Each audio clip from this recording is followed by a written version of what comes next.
When eels attack, they're essentially a series of batteries lined up one after another in series, the way you might put a whole bunch of batteries in a long, powerful flashlight. And those add together to give 600 volts. illuminating the International Space Station and your home. So light and life are converging, and we're beginning to understand all these new ways we can use light to help the body heal, to help cells heal, to help us sleep better, to help our body just manifest all these different functions.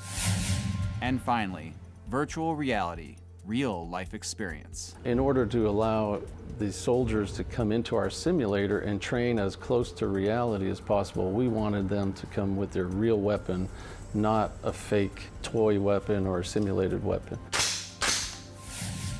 Funding for this program is made possible by the Corporation for Public Broadcasting, Sue and Edgar Wackenheim III, and contributions to this station. Electric eels zap fish and other underwater prey, but what would make them leap out of the water and shock a land animal like a horse? Kenneth Catania of Vanderbilt University is researching this curious behavior first described by a 19th century naturalist and explorer. Up next, Science Friday's Luke Groskin takes us inside the lab where Catania uses unconventional props to decode eel behavior. Most of the things that I have found as studying these eels have been things that have just sort of fallen out of watching the behavior. And the most recent one certainly falls in that category. As I approached the electric eels, the bigger ones would periodically turn around, make a very rapid approach to the net, and then sort of leap up the handle towards my hand while giving off high voltage volleys. I was recording the high voltage output through electrodes that went into a speaker.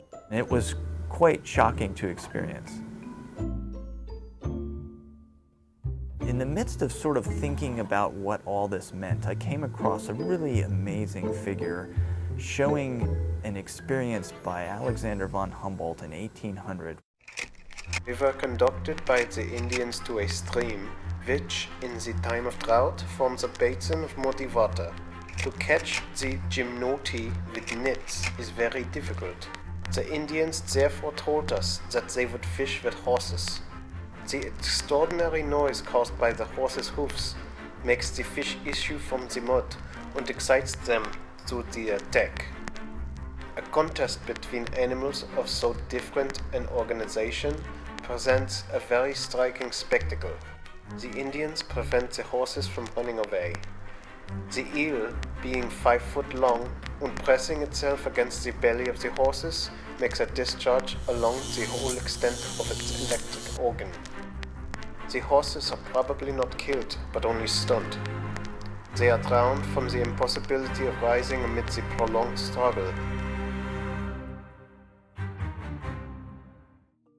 This was a total spectacle. Now, when I first heard about that story, I was very skeptical. Why would eels go on the offensive, and could they possibly attack horses? So I have a broad interest in brain evolution and different animal sensory systems, and often really intrigued by the outliers, sort of mysterious animals.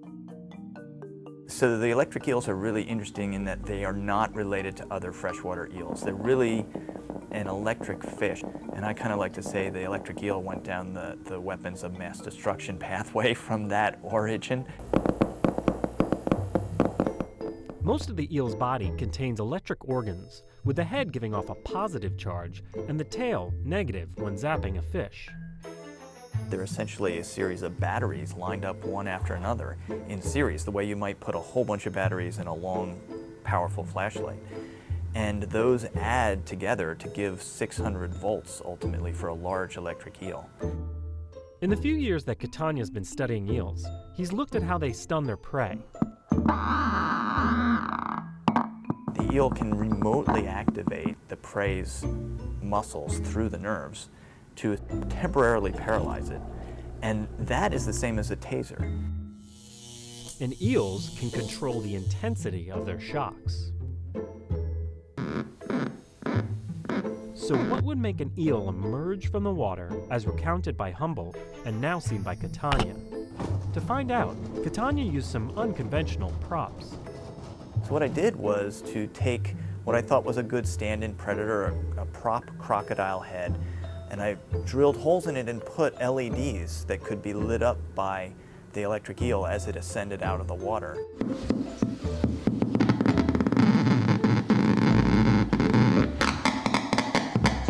And I wanted to take it a step further and get people to imagine what it might be like if this actually happened to them.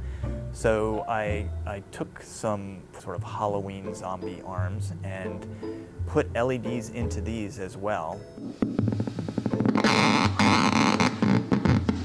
Normally, the eel is in the water and a lot of this electric current spreads out. And what was interesting is the voltage increased as the eel rose up out of the water. By placing its positive end against the potential threat and rising up out of the water, it makes a new current path to complete the circuit through the threat. This isn't a hunting behavior, though. The eels were not looking at the horses or Catania's zombie arms as prey.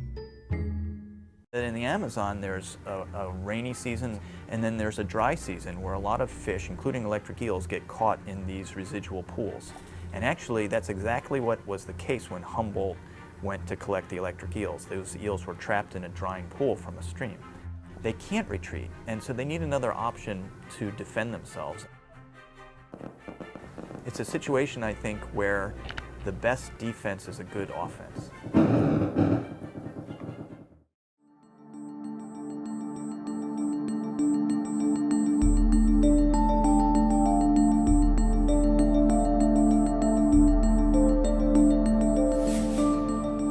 The distinction between brain and mind is a subtle one that has engaged philosophers for 500 years.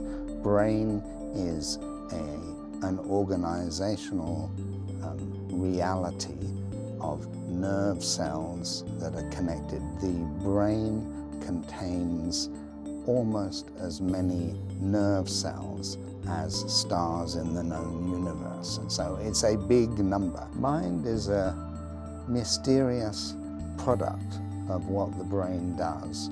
So my research is based on the idea that to behave, to be subject to an interview by a stentorian interviewer involves movement. Without movement, animals have no ability to communicate with their fellow beings, to avoid being eaten alive, to decide to become a predator. All of this is movement. Facial expressions, emotional states are conveyed through movement of muscles in the face. Every aspect of artistic endeavor involves movement. The ability to paint a canvas, the ability to play the violin. I've never played the violin in my life, but the ability to convey that aspect of things is all movement. Astronauts at the International Space Station experience 16 sunrises and sunsets a day. To combat chronic insomnia, NASA has installed special light bulbs. Now, these bulbs are available to consumers. Fred Maxick, founder of the Lighting Science Group, joins me now. They seem like normal bulbs, normal lamps. So what's so different about them? What's different about them is how we build up the spectrum inside them. It's just not the white light that came off an incandescent bulb. It's not the white light that came off a CFL bulb anymore. Now it's a bulb that's being built using LEDs, solid-state devices, and we're actually able to custom tailor a spectrum for a specific biological effect. So the effects, for example, are somebody who's tired and travels a lot, wants to sleep. Well, how much of an impact is that last light bulb that we see during the day impacting our sleep? Well, a great deal, actually. We have these receptors in our eyes, these ganglion receptors, and these receptors are non-visual. And if you stimulate them with typical light before you go to bed, the latency of that effect on getting a good night's sleep can be 90 minutes to 2 hours in preventing you from going into a deep sleep, in preventing you from secreting melatonin in the evening. So it's a pretty significant effect if you have the wrong light before you go to bed. What about the light that comes out of our TVs? A lot of people watch TV before they go to bed. And we're developing new apps and new methodologies around it because it's actually a fairly narrow spectrum of light that's causing the problem. It's this bluish, cyanish, peaked at about 480 nanometers that's creating this non-visual stimulation that's telling our bodies to wake up. So there are apps now on phones, on screens to try to change the color, and they kind of dim after sunset and they keep dimming throughout the night. Do those work? They help. They help. They're a partial solution. The best solution is just shut everything off, right? We evolved as diurnal animals. We're used to daylight and night time, and that's what resets our clock every day. It's what helps our body heal at night. But if you have to have something on, let's either find the right type of light to use to put on so it doesn't disrupt our natural function, or let's create these apps that dim or sort of deteriorate or diminish the light that will cause the most harm. The science behind this was tested with these lab rats that are stuck in the space station. And that's where it started, right? A lot of the work here came out of work we've done with NASA over the years. And what we found is we could actually take a blood sample from a person in real time, turn on a light, and actually watch hormones change. Where do you see that progressing to? If you know this much now, in 5 years out, are we going to see a different kind of light bulb everywhere around us that is cued into these? We're coming of an age of this wonderful digital convergence, right? So light and life are converging. And we're beginning to understand all these new ways we can use light to help the body heal, to help cells heal, to help us sleep better, to help our body just manifest all these different functions. And we've tracked some of these photoreceptors, and the scientists out there have been doing wonderful work there. But there's a lot to still be discovered, and it's being discovered almost on a yearly basis now. You know, I've heard about, for example, a certain color of light that helps you get to sleep. As you said, I've heard about a certain kind of light that helps people who are depressed or with seasonal affective disorder. They sit in front of a light box, right? Sure. So, you know, can you kind of rattle off maybe in a list for me different kinds of lights and the effects that they have on us, especially when you said healing? I never thought about that. The first one is obviously pre-sleep, where we're already working on that, and that is a warmer white spectrum that is taking out this sort of blue area, this 480 nanometer peaked area, that is causing this disruption to your normal sleep. Then there's another light that will help awake alertness, help you study, help you retain things, and that has yet a different spectrum in it, more of a blue enhanced spectrum with the 480 peak, but still looks like a very, very natural white if it's done well. There are a lot of researchers now doing work on how we create lights that will help our body heal in ways that people looking at hormonal-based diseases, some of the cancers, breast cancer, testicular cancer, prostate cancer, that seem to have triggers with these hormones we're disrupting with light or affecting with light. And therefore, the treatment of those cancers and the possible delay of the onset of those or the growth of those can well be found to be triggered by these lights in the future. Fred Maxick, this is fascinating stuff. Thanks so much for joining us. Thanks so much.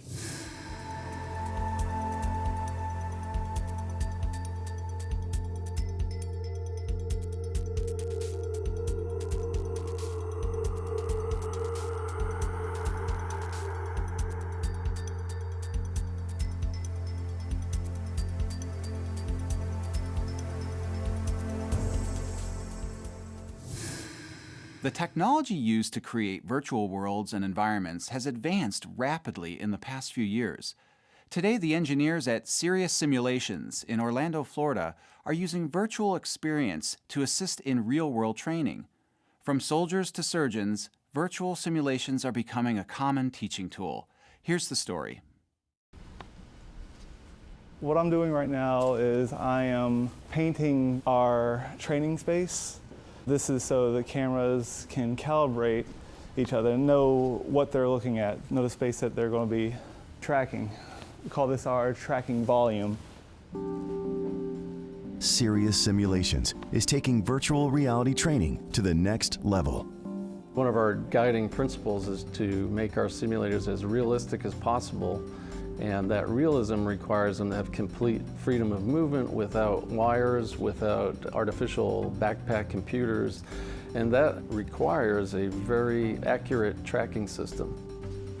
There are 8 cameras mounted on 4 towers, and those are all routed to the computer, and the computer does software processing on the camera images in real time. That tracks the human body, the positions of all the arms, hands, fingers, head, etc., and translates that in real time onto an avatar in the virtual world. The company develops simulated training exercises for people doing dangerous jobs, including soldiers and first responders. So the trainee sees himself, by wearing a head-mounted display, as the avatar in the 3D virtual world. And as he moves in the physical space, he sees that avatar move identically in the virtual world. Where the touch, the feedback, even the smells is possible to add into the full immersion experience. Therefore, he becomes immersed in that environment. It becomes natural feeling to be in that environment, and we achieve what we call a suspension of disbelief. When they're in something real in their mind, you can often stress them out a bit. Positive stress is always good for higher levels of concentration and better training outcomes.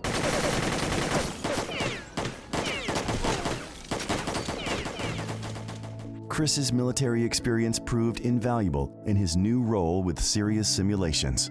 I spent several years in the Army as an officer, and one of my final assignments was managing the creation of a video game which came to be known to the public as America's Army. We wanted to connect with young people through this fairly new venue of video games at the time and create a story about the Army, but by the Army. Upon returning to civilian life, it was a natural transition to combine the latest technology in video games and military training. But we took this attack of very high realism, unencumbered movement, 100% real equipment in the simulator, no wires. So those were kind of tall orders for us in the first 2 years. Chris and his team received their first patent for a technology they call zero frame latency.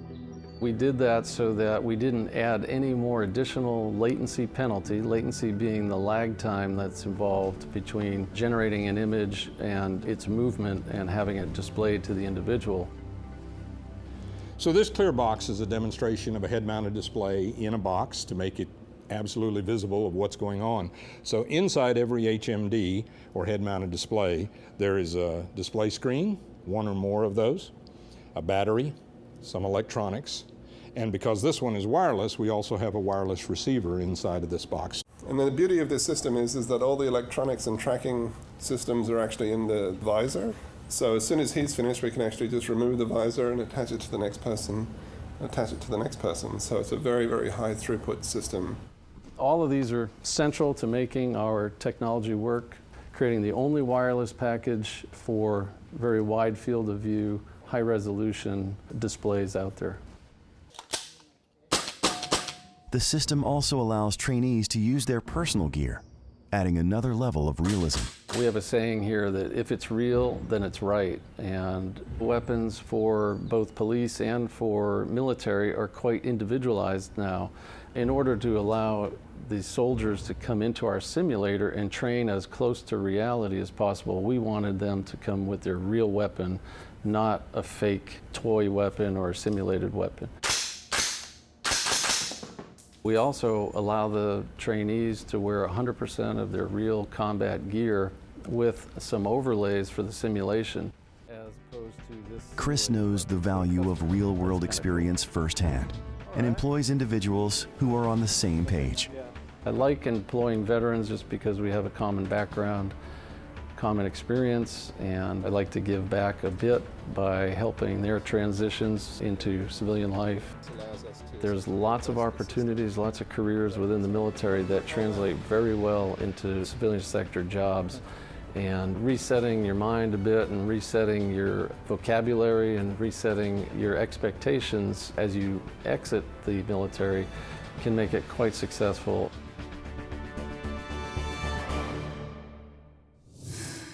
Important research is happening in central Pennsylvania. Here at SciTech Now, we want to tell you about it. We also want to introduce you to people working every day on projects that could change the world. Producer Bill Hallman had a chance to speak to a Penn State professor dedicated to fighting the spread of infectious diseases. All right, Matthew Ferrari, you are a professor of biology and statistics at Penn State, but you have another way of describing what you do. What is that? So the simple answer is I'm an epidemiologist, which is someone who studies how disease and disease processes spread across populations, exist in populations, where they are, when they are, that kind of stuff. But practically from day to day, if someone asks me what I do, it's that I count things. Specifically, my focus is on measles and rubella, which are two childhood infections. They're both caused by viruses. They're very transmissible, and that's sort of why they're classically childhood infections, is because they're so transmissible that you're likely to encounter it pretty soon after you're born. And so most people get it while they're children, and then after they've had either one of these, they're protected for the rest of their lives. So adults are less likely to get these things. There's a famous example in the United States of a large measles outbreak last year that started in California. And 2015 was the largest recorded number of measles cases in the United States over many years. There was a resurgence of measles in Southern America after measles had been eliminated there. And so these are, oftentimes we're dealing with risks of diseases coming back after we've successfully gotten rid of them, right? And that's unfortunately because in order to maintain the successes that we have to keep allocating resources to them, even in the absence of observable risk all the time. So for your specialty, measles, you brought up the outbreak in 2015 in the United States. How do you measure risk among a population for an outbreak in measles specifically? Yeah, so there are basically a couple things that are needed for an outbreak to happen. You need people, and you need specific kinds of people. You need people that are susceptible to the disease. And so that's someone, for the case of measles, that either has never had the disease in the past, so by and large children in this case, and someone who's never been immunized or vaccinated. The vaccine for measles is very effective. It probably results in protective immunity in about 85% of children that are vaccinated, young children that are vaccinated, and probably 95% of kids that are about 3 to 4 years if they're vaccinated at that level. So it's a really good vaccine.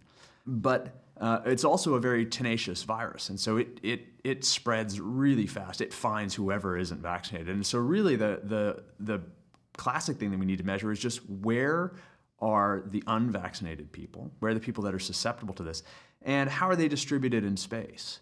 If they're sort of uniform, if there's a relatively low number and they're uniformly distributed in space, then if one person gets sick, it's very unlikely that they're going to bump into somebody else that they can transmit to. So if somebody gets sick, an outbreak is unlikely to spread. Right? If you increase the number of susceptible people, unvaccinated people around, then you increase the likelihood that that first sick person is going to bump into somebody else, right? So just the absolute numbers. But numbers alone aren't enough. What also might be important is where those people are allocated in space, where are they organized in space. So if all the people that aren't vaccinated tend to cluster together, right, because of, say, they refuse vaccination because of religious beliefs or cultural beliefs or just concerns about vaccination, which are the kinds of things that we've had in the United States, then if one of those people gets sick, then they're surrounded by lots of other people that could potentially get sick, and this thing can start to spread and get bigger and bigger and bigger. Now all of a sudden you have a big mass of infected people, right? And now it's like a fire spreading. Once the fire gets big, it can get bigger and bigger and bigger, and outbreaks can continue to push outward. So final question for you. The number of measles cases in the United States, after 2000, I believe it was recorded as eliminated in the United States, to a record outbreak in the teens. Is that a troubling trend now for someone like you to see that happening in a country like the United States? It's a troubling trend to see in a country anywhere.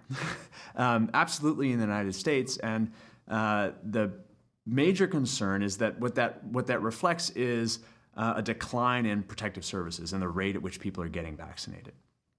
And as fewer and fewer people get vaccinated, then you get bigger and bigger buildup of those susceptible individuals. And again, it's like putting sticks on a campfire. The more fuel you put there in advance of throwing that match on, the bigger the fire is going to get once it happens, right? So the fact that we saw an outbreak and we were able to control it, it's a great job that we had the surveillance systems in place. We had the response capacity in place to stop the outbreak, to identify the cases, to isolate those cases and prevent them from transmitting onwards.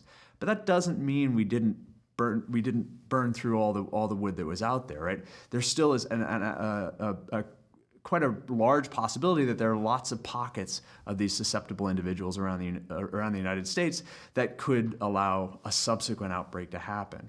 And this is the challenge that we're seeing, not just in the United States, but everywhere in the world, is as the rates of disease go down, it becomes harder and harder to characterize what the risk is, right? If the fire is always burning, then it kind of maintains risk at a constant level all the way through time. But if the fire goes out, then the campfire wood, the number of susceptible kids that are out there can keep building up and building up and building up in this silent process. That's this unobservable process that's just sort of waiting for the next match to get thrown in. Right? And what we've seen in the United States is that match often happens when somebody traveling from the United States goes elsewhere in the world, gets sick, and comes back.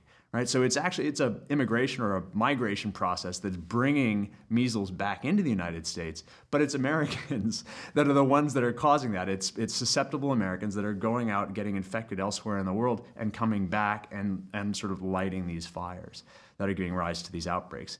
All right, Matthew Ferrari, thank you for joining us on SciTech Now. We appreciate it. No sweat.